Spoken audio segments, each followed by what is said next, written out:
देवियों भाइयों, आपको परम पूज्य गुरुदेव के प्रवचन बता रहे थे। आगे इसी क्रम में तृष्णा का संसार।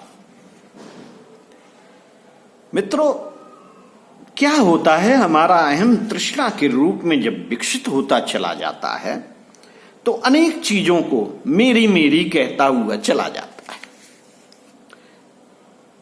आप कहते हैं कि यह जमीन मेरी है, बेटा मेरा है, पोता मेरा है। यह बेटा आपका है, आपका नहीं हो सकता।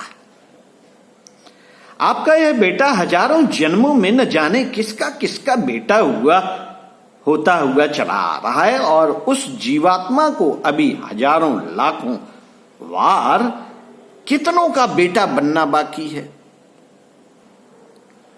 नहीं साहब, यह मेरा बेटा है। नहीं, आपका बेटा नहीं हो सकता।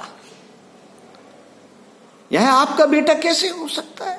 पानी के बहाव में लकड़ी के गट्ठे आपस में इकट्ठे हो जाते हैं और थोड़ी देर तक वे मिलते हैं, फिर बहकर दूर तक चले जाते हैं। बहकर चलने के बाद में हवा का एक झोंका आता है और दोनों में टक्कर मारता है। हवा का एक झोंका आता है और दोनों में टक्कर मारता है। टक्कर से पानी की लहरें अलग अलग हो जाती हैं और लकड़ी के गट्ठे बहकर अलग हो जाते हैं। नहीं साहब, हमारा भाई था। अरे बेटे, कहां का भाई, किसका भाई? दो लकड़ी के पीस थे, न जाने कहां से बहते हुए चले आ रहे थे। गंगा का जल गंगोत्री से बहकर कोलकाता तक चला जा रहा है। ऐसा हजारों बार होता है कि लकड़ी का टुकड़ा न जाने कहां से बहकर मिलता है और फिर अलग हो जाता है। मेरा बेटा न जाने क्या लगा रखा है। यह हमारा खिचड़ीपन है, जिसमें कि हम चंद आदमियों को अपना मान बैठे हैं कि ये मेरे हैं, और कुछ चीजों को, कुछ मिट्टी के टुकड़ों को, कुछ लोहे के टुकड़ों को, कुछ सोने चांदी और तांबे के टुकड़ों को यह मान कर बैठ जाते हैं कि ये हमारे हैं। ये आपके नहीं हो सकते। मित्रों, चांदी कब बनी थी? जब ब्रह्मा जी ने जमीन बनाई थी तब चांदी भी बनाई थी। जमीन में चांदी मिली हुई थी, ठीक है। जिन लोगों ने उसे जमीन से निकाल लिया, चांदी उनकी हो गई। फिर जिसने खरीद लिया उसकी हो गई, फिर टकसाल की हो गई, फिर टकसाल वालों ने उसे ढाल दिया, गवर्नमेंट की हो गई। फिर किसी ने खरीद ली, उसकी हो गई। दूसरे ने खरीदा, उसकी हो गई। चांदी आपकी है? नहीं, आपकी नहीं हो सकती। चांदी को धीरे धीरे घिसते पिसते फिर जमीन में शामिल होना पड़ेगा, जहां से उसे निकाला गया था। साथियों, चीजों के बारे में जो लोभ है, वह लोभ वास्तव में दिमागी खुजली के अलावा कुछ है नहीं। एक क्षण की, सेकंड की चीजें हैं जो झकझोर देती हैं। एक चीज जो अभी हमने खाई थी, बड़ी जायकेदार मालूम पड़ी थी।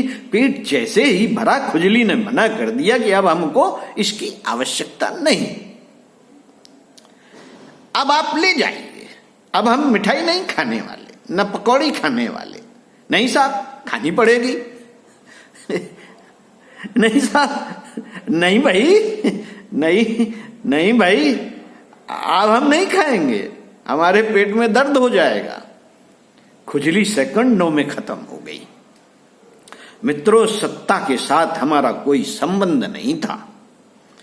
जिसको मैं जीवात्मा कहता हूं, जिसको मंजिल पार करनी है, लक्ष्य पूरा करना है, वह लक्ष्य पूरा करने वाला जीव की सत्ता चारों ओर से कसकर बांध दी गई है। बांध देने के बाद में मंजिल जहां से चलना चाहिए, हमारी मंजिल पूरी नहीं होने पाती।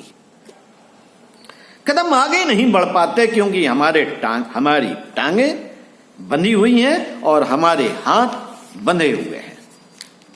हमारी कमर बंधी हुई है, हर चीज बंधी हुई है। बंधी होने की वजह से हम मंजिल को और एक कदम भी नहीं बढ़ पाते, लक्ष्य की ओर नहीं बढ़ पाते। हमारा योग क्षण भर के लिए नहीं हो पाता, फिर योग किस तरीके से होगा? योग मित्रों कर्म कांडों से नहीं होगा। आप इस वहम को निकाल दीजिए कि हम योग कर लेंगे, नाक से पानी पी जाएंगे तो योग हो जाएगा। बेटे इस तरीके से नहीं होगा। चाहे नाक से में पानी भर ले या नल लगा ले और सारे के सारे नल को खोल दे, फिर भी नहीं होगा। तो फिर कैसे होगा योग? योग कर्मकांड है ही नहीं। कर्मकांड के माध्यम से हम योग की दिशा में अग्रसर होते हैं, बस यहीं तक बात खत्म नहीं हो जाती। इससे आगे वाली बात है ही नहीं। मित्रों कर्मकांड और क्रिया कृत्य जिनमें जब भी शामिल है, पूजा पाठ भी शामिल है, ये सारे के सारे कर्मकांड हैं। और कर्मकांडों का उद्देश्य जीवात्मा के ऊपर से एक ही चीज आपको हटानी पड़ेगी, उसको आप हटा देते हैं तो क्या हो जाता है? तब आप योगी हो जाते हैं, तब आप अपने आप को भगवान से, परमात्मा से जोड़ देते हैं। स्त्री और पुरुष अपने आप को जोड़ देते हैं, दोनों की सृष्टि एक हो जाती है, दोनों का गोत्र एक हो जाता है, दोनों का वंश एक हो जाता है, दोनों की परंपरा एक हो जाती है, दोनों की संतान एक हो जाती है। माता की संतान एक और पिता की संतान का एक ही नाम है, क्योंकि दोनों सम्मिलित हो गए ना। तो फिर संतान सम्मिलित कैसे नहीं होगी? मित्रों हम अपने आप को जब भगवान के सुपुर्द कर देते हैं तो क्या हो जाता है? स्वभावतः भगवान अपने आप को सुपुर्द कर देता है, हम दोनों एक दूसरे के सुपुर्द हो जाते हैं और हमारे जीवन का जो विकास होता है, हमारे जीवन का जो परिष्कार होता है, उनको हम सिद्धियां कह सकते हैं, जिनको हम चमत्कार कह सकते हैं, जिनको हम महानता कह सकते हैं, जिनको हम शिवपन कह सकते हैं, जिनको हम पैगंबरपन कह सकते हैं, जिनको हम ब्राह्मणत्व कह सकते हैं, जिनको हम पृथ्वी तत्व कह सकते हैं, वह सारी की सारी हमारी संतान है। संतानें कब पैदा होती हैं? जब हमारे जीवात्मा और परमात्मा दोनों एक में शामिल हो जाते हैं। अगले अंक में आगे बताएंगे। पुण्य श्री राम शर्मा आचार्य। ओम शांति।